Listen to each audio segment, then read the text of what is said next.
If you have a strange or scary story you'd like to share with the channel, go to astheravendreams.com and click the button to send it my way. And if you're new to the channel or just haven't subscribed yet, please do consider doing so. And of course, thank you.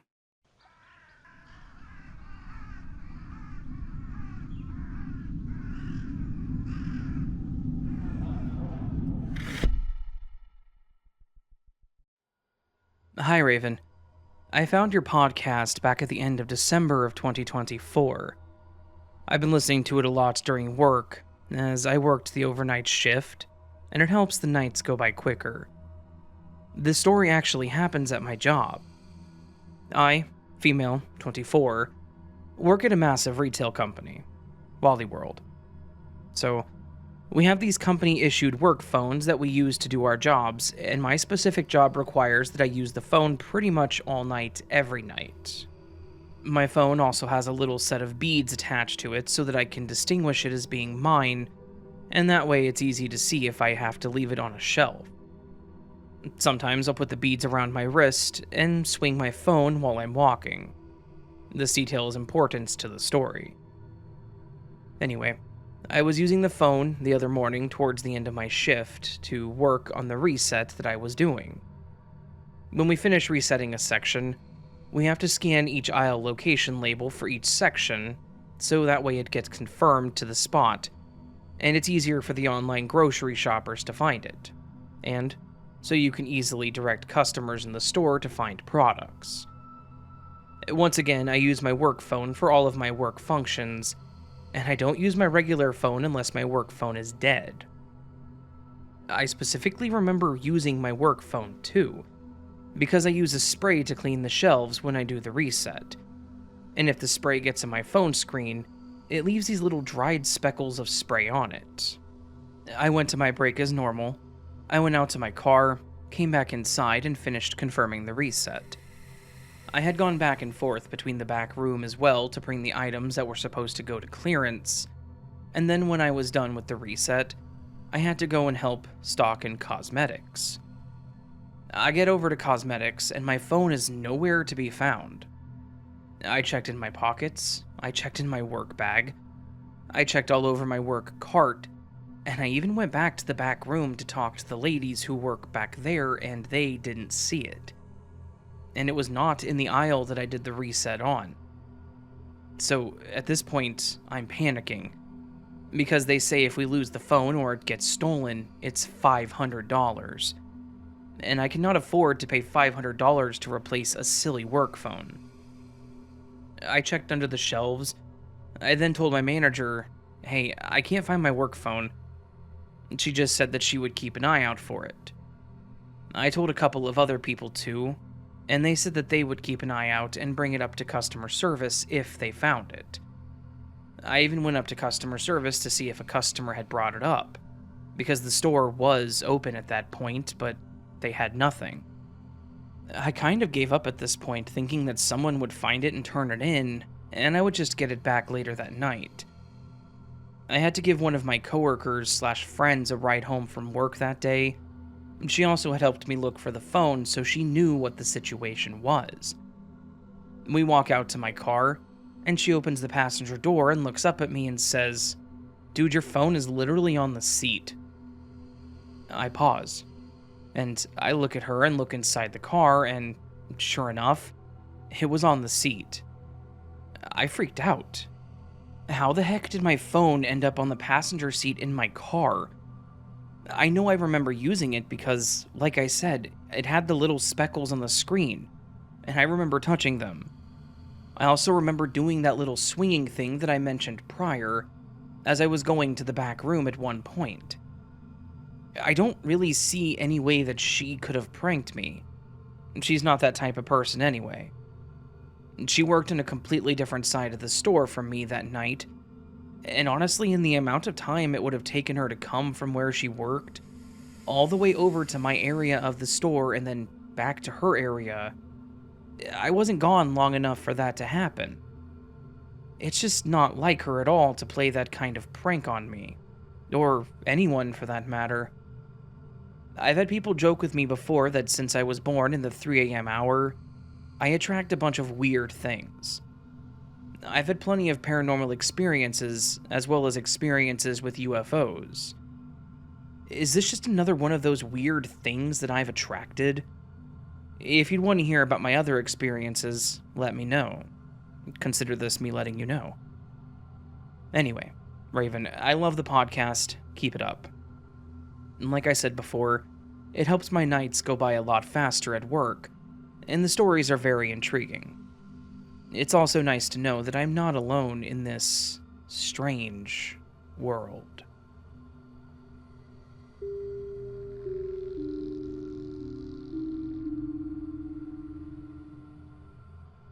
Yo, Raven.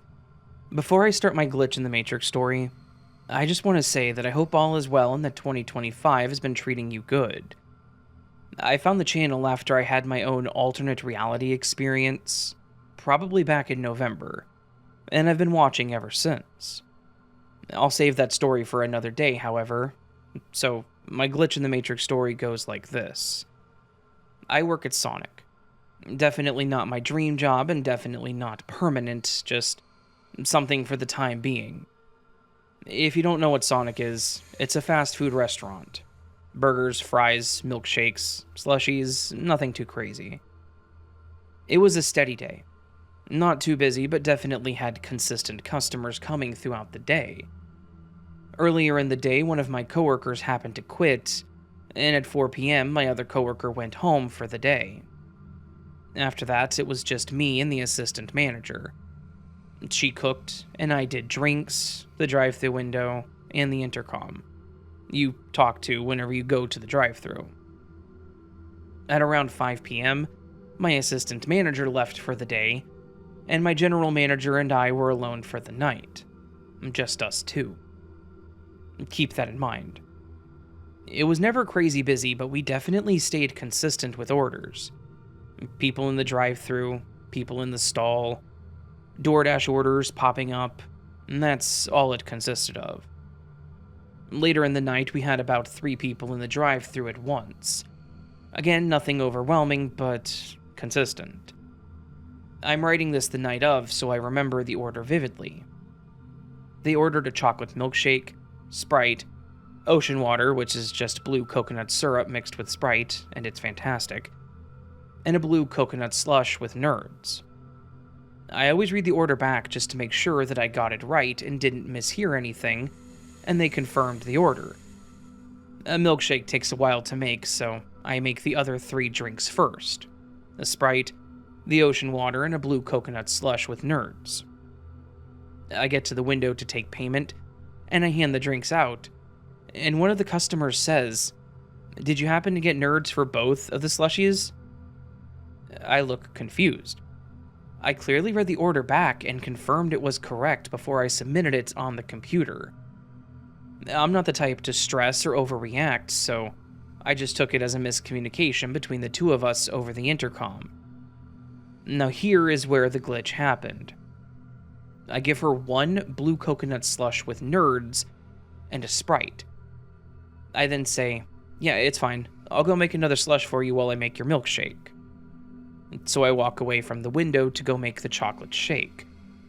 When I finish, I go to the slush machine, and there are 2 blue coconut slushes with nerds sitting there. I was extremely confused. I lifted up the lids to check and make sure that I didn't get it confused with another order, but this order was actually the last of the drinks, as the cars behind this were only food orders. I turn to my manager, who was in the kitchen cooking, and I ask, "Did you make these slushies?"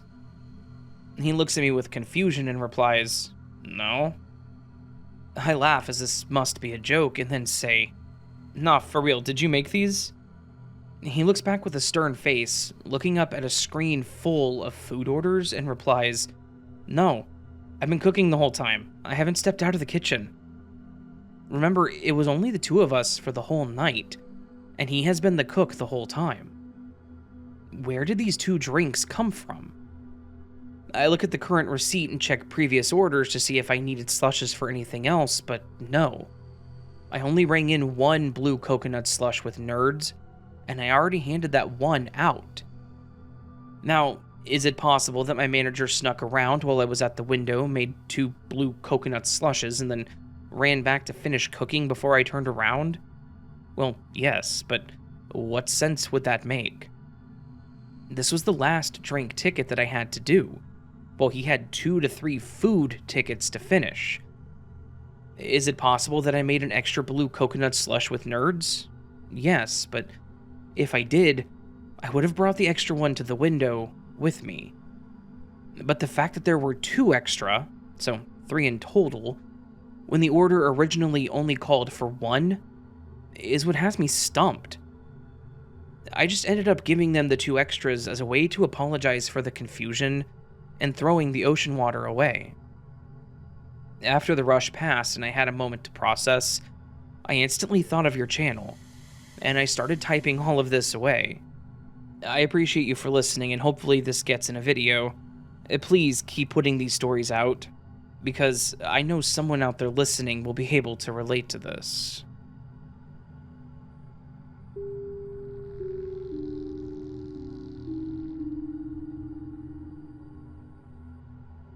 Hi, Raven. I have no idea if this was a glitch or what, and I'll leave that up to you and the listeners.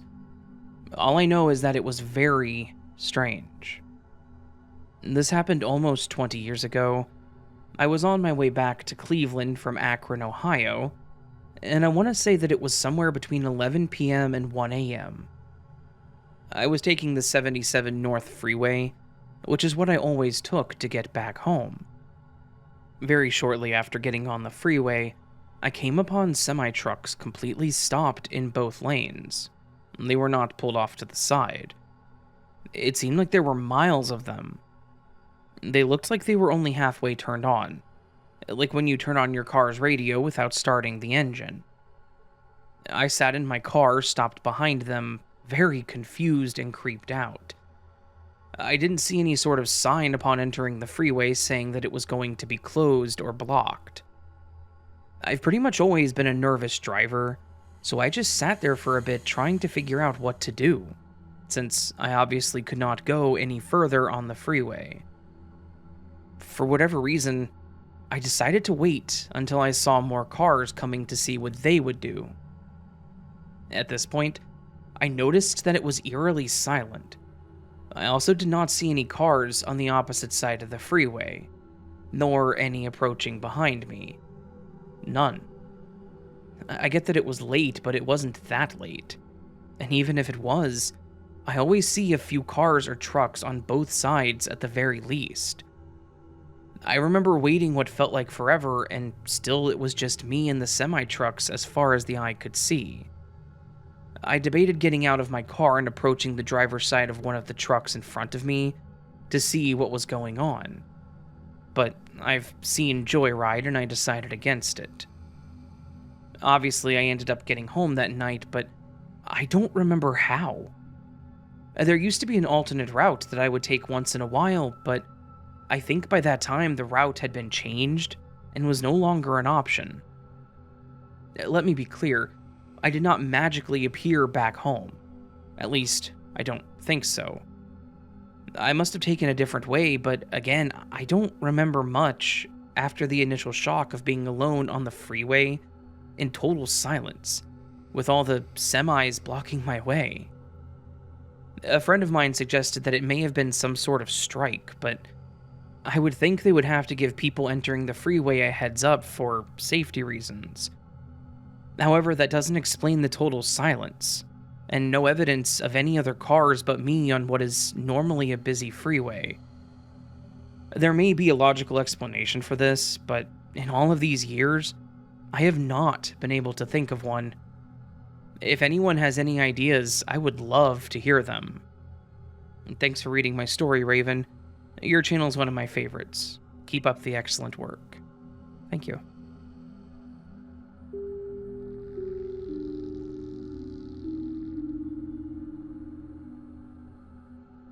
Hey Raven, it's Lola again.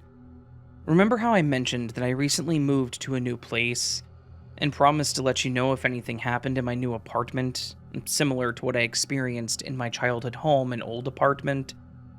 Well, something happened last month. First, let me clarify, I don't use drugs. Many years ago, I tried marijuana to see if it would help relieve the chronic pain I experienced due to some medical issues, but it didn't provide any relief, so I stopped using it. I also struggle with anxiety, depression, and minor PTSD stemming from growing up with a narcissistic and manipulative parent, as well as a disability that was discovered before I hit teenage years. These experiences have left some scars that I'm actively working on in therapy. While I am visually impaired, my experiences with these issues are not related to my vision, so that aspect is irrelevant. Since moving here, I've always felt like I was being watched. I've also heard random sounds in the apartment that seemed to come from either me or my cat. But when I went back to my bedroom, I found him lying on the bed where I left him. I typically do my grocery shopping using Instacart. Since I can't drive because of my visual impairment, relying on others for tasks like grocery shopping is essential. Instacart has been a lifesaver for me. Last month, right before I placed my order, I showed my partner, who was staying with me for a few weeks, my list, to ensure that everything was good, and to see if he wanted to add anything. I had 2 loaves of bread on the list. He specifically noticed that I had ordered 2 loaves. After I placed the order, everything was delivered, and my partner and I worked together to put things away.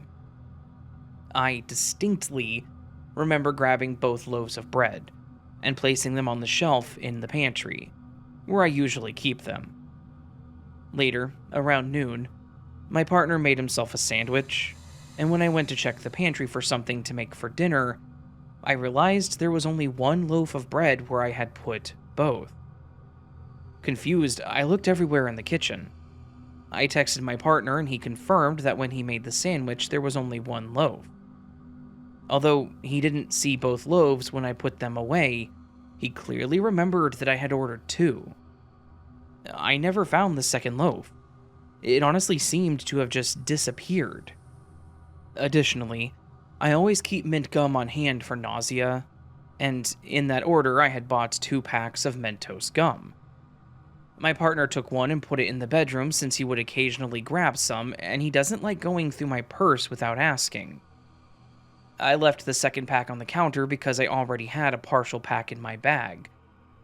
When the pack in the bedroom was finished, we went to grab the one from the counter, but it was missing as well.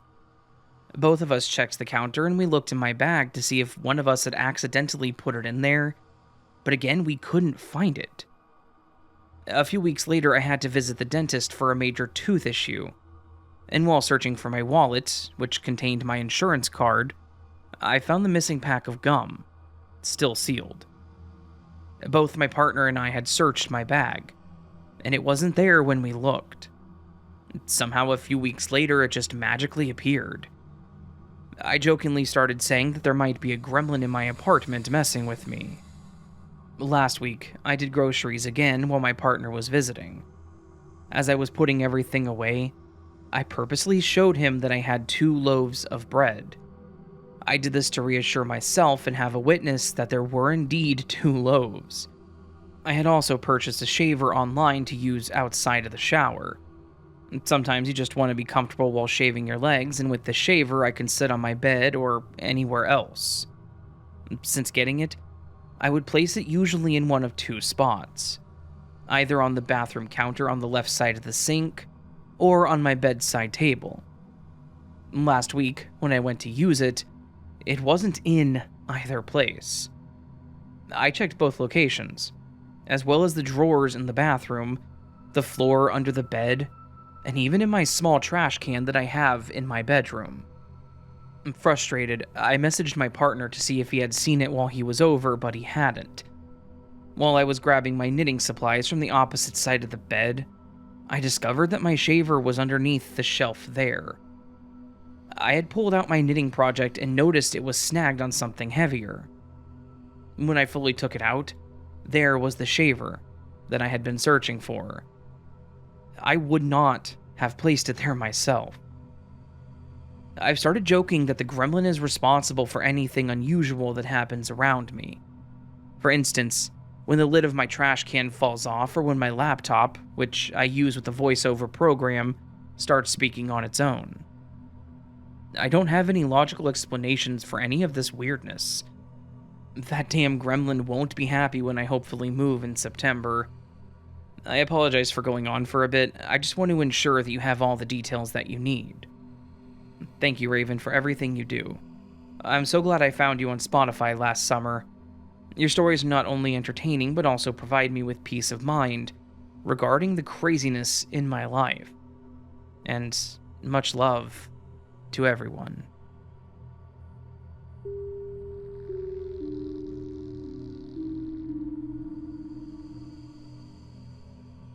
Hello, Raven. I love your podcast, by the way, and I listen to it every night as I'm falling asleep. Thank you. I'm in my 60s now, but the incident occurred while I was in my late 20s. First, a bit of backstory. I was diagnosed with epilepsy at the age of 5 years. The seizures I had at the time were quite minor, lasting only a few seconds. They were more like blackout periods, where I just lost my awareness for a bit and had no recollections of the incidents afterward. And this was my experience throughout my childhood and teenage years. Fast forward to 1989, when I was 25 years old, and the universe threw me 2 consecutive curveballs. The first was an unexpected pregnancy. That one I could handle, but the second one, which occurred 4 months later, had taken me completely by surprise and knocked me flat on my butt. I woke up one morning on the floor, and for a few minutes, I couldn't move. After willfully pushing myself off the floor, I went to the bathroom, and when I looked in the mirror, I was gobsmacked. Both of my eyes were blackened, and I had bruises and carpet burns down the left side of my face, neck, and arms. I had no idea what happened. I remembered nothing. It happened again 2 more times, and I realized that I was having seizures in my sleep. But they were unlike any type of seizure I had ever experienced.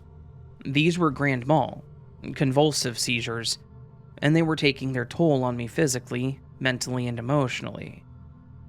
At this revelation, I grew afraid. I was living thousands of miles away from my family, and I had no one to turn to, so I quit my job, collected my final paycheck, and boarded a train back to the East Coast and my family. My living arrangement was strange, as I had to be supervised with the baby during the times when my seizures were frequent. My parents had a business that they ran from their home in one town, and they had a house in another town that they rented to me and my daughter. I spent my time between the 2 towns going to my parents' place of business, which was also the house I grew up in, for a week or so, and then back to my rented house for a few weeks. My parents would come down on their time off just to get away, and I would go back with them when they left. That was my living arrangement at that time. Now for the incident that brought me to your page in the first place. It happened while I was alone in my rented house. My daughter was only 18 months old, and I had put her in her crib upstairs for an afternoon nap. I made myself comfortable on the sofa and fell asleep while watching a movie. The next thing I remember was waking up in the hospital. I have no idea how I got there. 2 of my neighbors were sitting beside my bed. I sat bolt upright and yelled, "Where the heck is Ashley?" My daughter. My neighbors told me that she was being taken care of. A nurse came in and told me that I had been in a coma and that a neurologist was called in to examine me. I was so confused. How did I get here? Was this really happening, or was I dreaming this? As I said, my daughter was just a toddler, and I was alone in the house. The only thing that makes any kind of sense is that I must have had a seizure while napping on the sofa and hit my head hard on the marble-top coffee table as I fell to the floor. But who alerted the neighbors? My daughter had a habit of climbing out of her crib and coming downstairs on her bum. If I was preoccupied, she would pop her favorite Disney movie into the VCR and watch it until I could tend to her. Did she see me sleeping on the floor and tried waking me up? Could she have even opened the front door and wandered around the neighborhood until someone noticed her? I'll never know the answer. Years later, I was passing through that old neighborhood and I visited with the two neighbors I saw by my bedside on that day. I asked if they remembered that incident. They didn't. It still confounds me to this day. If all of that was just a dream, then I must still be in it, because I have no memory of waking up from it.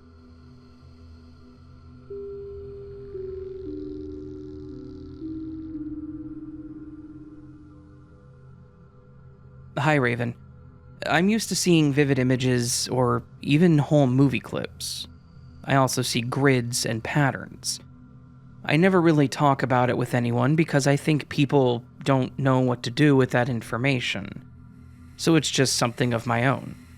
I can live with it just fine. But this week, I saw a projection that was striking. It was at night, and I had to get out of bed to go to the bathroom. I get to the toilet and looked at the toilet roll. The paper was gone, so only the cardboard part was still hugging on to the holder. On the cardboard was a projection of the pattern, like on the full toilet rolls that I usually buy. So the flower print that is normally on the paper of the toilet roll was now also on the cardboard roll. I realized that it was a projection and that the flowers were not actually on the cardboard. But now I was curious whether it was the same pattern as on the full rolls. So I grabbed a full roll and, yes, exactly the same flower pattern. The Matrix actually tried harder than it needed to at that moment.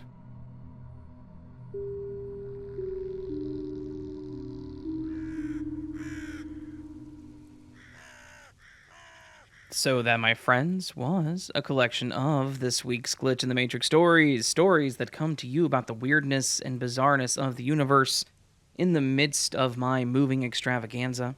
I say that because while we have been moving one carload at a time, this week we will be doing the big stuff, the truck. So, yeah.